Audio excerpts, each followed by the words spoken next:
কেমন হতে পারে ট্রাম্পের পররাষ্ট্রনীতি? তো দর্শক, এই বিষয়ে আজকে কথা বলবো।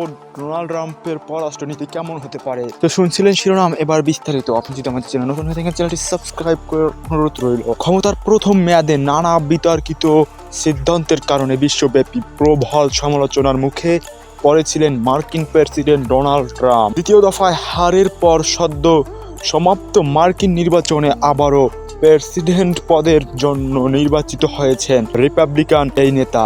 এরপরই তার সম্ভাব্য পররাষ্ট্র নীতি নিয়ে আলোচনা শুরু হয়েছে বিভিন্ন মহলে। তবে ট্রাম্পের শাসনের মূলনীতি আগের মতোই আছে, যা আমেরিকার ফার্স্ট নীতি নামে পরিচিত। আবারও ট্রাম্প এই নীতি নিয়ে হোয়াইট হাউসে ফেরায় যুক্তরাষ্ট্রের অভ্যন্তরীণ ও আন্তর্জাতিক নীতিতে বেশ কিছু পরিবর্তনের আভাস অনুভব করেছেন বিশ্লেষকরা। বলা হচ্ছে, আমেরিকার ফার্স্ট নীতি বাস্তবায়ন করতে গিয়ে বিশ্বের অভ্যন্তরণে বেশি মনোযোগী হয়ে উঠতে পারে ট্রাম্প। প্রশাসন নির্বাচনী প্রচারণায় ট্রাম্পের ভাইস প্রেসিডেন্ট জেডি ভ্যান্স জানিয়েছিলেন, যুক্তরাষ্ট্রের উচিত হবে দেশের বাইরে নিজেদের সম্পর্কতা কমিয়ে আনা। কোনটা হলে মার্কিন প্রতিদ্বন্দ্বীরা নতুন করে রাজনীতিতে প্রভাব বাড়ানোর একটি সুবর্ণ সুযোগ পাবেন বলে মনে করা হচ্ছে।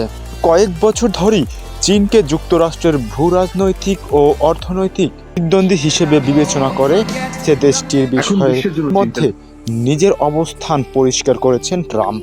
ভবিষ্যতে চীনা পণ্যের উপর 60% পর্যন্ত শুল্ক আরোপ করতে পারেন। কে অর্থনৈতিকভাবে দুর্বল করতে এমন বাণিজ্য নীতি প্রণয়ন চান নির্বাচিত মার্কিন প্রেসিডেন্ট।